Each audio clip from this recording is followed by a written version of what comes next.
rechute.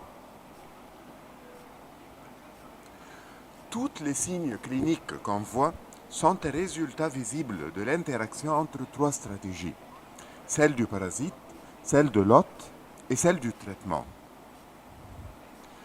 Le parasite emploie une stratégie duelle. Il attaque avec le trophocyte et il attend avec le kyste. Le kyste est dormant, il est très résistant, et il se cache en silence, attendant sa chance pour lancer une rechute. Tandis que le trophocyte, il est mobile, il est actif, il détruit les tissus de la cornée. Et en attaquant, le trophocyte souvent utilise les nerfs comme des voies d'invasion. Et pourquoi ça? Parce que les nerfs offrent les chemins avec le moins de résistance pour la mobilité du trophocyte. Et cela justifie beaucoup de choses. Cela justifie pourquoi on trouve toujours une douleur disproportionnée et intense et en même temps un manque de signes cliniques. Et par conséquent, le diagnostic est souvent retardé. Et aussi, cela justifie un petit peu plus tard la kératonervite radiaire. Et dans cette maladie, souvenons-nous que la douleur n'est pas seulement inflammatoire, la douleur aussi est anatomique. Souvent, l'hôte répond par la formation de la nostromale. Et la nostromale n'est pas l'endroit où réside le trophocyte. La nostromale, c'est un périmètre inflammatoire que l'hôte dessine autour du champ de bataille. Et alors, pour bien ménager et directer cette guerre, on doit suivre une règle d'or. Et je considère cette règle comme le cœur de cette présentation, comme le point central. On doit toujours lire le diagnostic avec les lunettes de la traduction biologique de ce qu'on voit. Alors, un patient présentant avec une douleur intense et avec peu de signes cliniques, ça, c'est pas quelque chose de rassurant. Ça, c'est une alarme pour suspecter immédiatement une atteinte possible d'invasion nerveuse. Et le moment de voir des infiltrats périnerveux radiaires, des infiltrats périnerveux radiaires, est un moment, c'est pas un moment pour se soulager et pour estimer une simple inflammation linéaire. Non, c'est un moment pour réaliser que nous sommes en train de regarder en temps réel une migration active le long des nerfs, tandis que l'apparition de la nostromale indique que le système immunitaire a finalement commencé à réagir fortement. Et c'est un signe tardif, c'est un signe que le système immunitaire essaye de proposer ou de lancer une réaction de confinement. Et durant le traitement, avoir une amélioration temporaire suivie par une rechute signifie que le traitement a peut-être partiellement contrôlé les trophocytes, mais signifie aussi que les kystes ont eu une chance pour exister et pour se réactiver. Et c'est pas bizarre ici d'avoir une évolution chronique qui tourne cette maladie en guerre prolongée et pas une simple infection aiguë.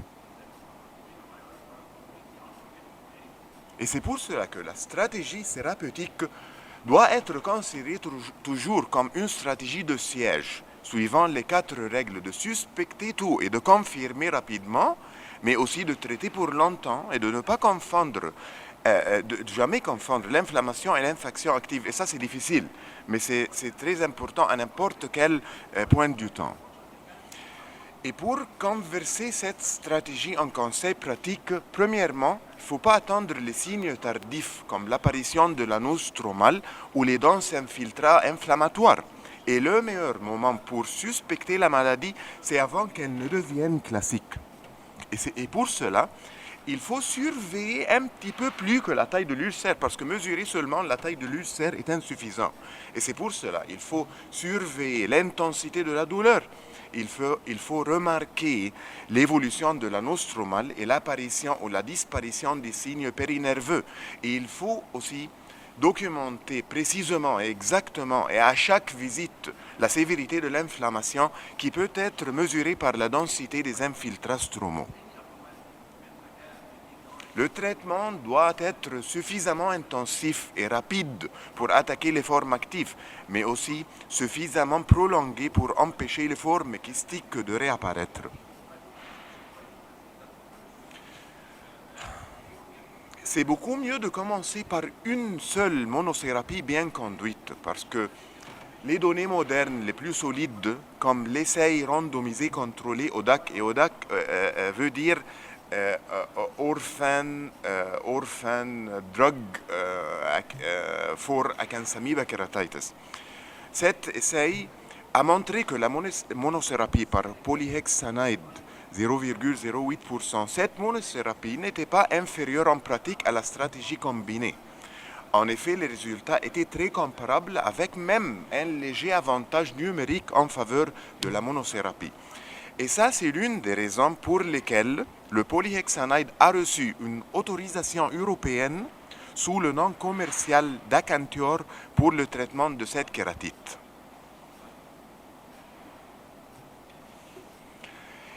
C'est bien d'éviter de commencer par plusieurs médicaments pour tout le monde. Historiquement, le traitement commençait toujours avec une combination ou une association de biguanide et de diamidine. Et cette stratégie était logique dans l'ancienne pratique, parce que les cliniciens voulaient toujours attaquer le parasite par plusieurs mécanismes. Et le diagnostic était souvent retardé et il y a toujours la peur, et même maintenant, il y a toujours la peur de sous-traitement initial. Mais les traitements multiples ne sont pas gratuits parce qu'ils peuvent augmenter et aggraver la toxicité de la surface oculaire et causer la douleur et l'intolérance qui mènent ensuite la mauvaise observance et aussi la difficulté à distinguer une aggravation inflammatoire d'une toxicité médicamenteuse. Et l'observance ici n'est pas un détail secondaire parce que le traitement peut se poursuivre effectivement pendant plusieurs mois, mais un arrêt prématuré peut permettre aux kystes dormants de se transformer à nouveau en forme active.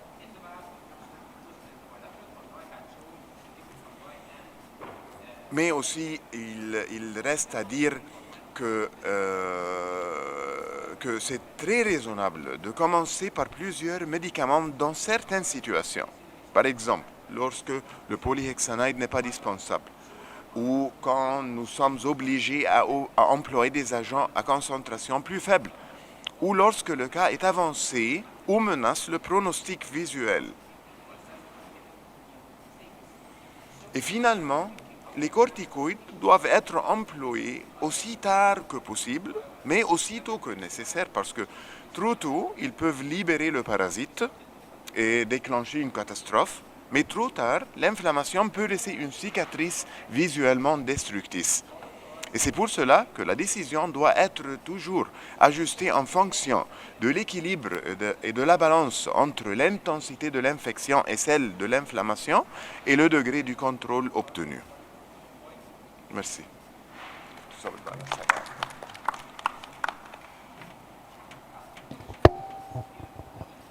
Merci bien, Ahmed, pour cette très bonne présentation. La guerre contre la Acanthamoeba. C'est vraiment quelque chose, c'est la guerre. C'est vraiment.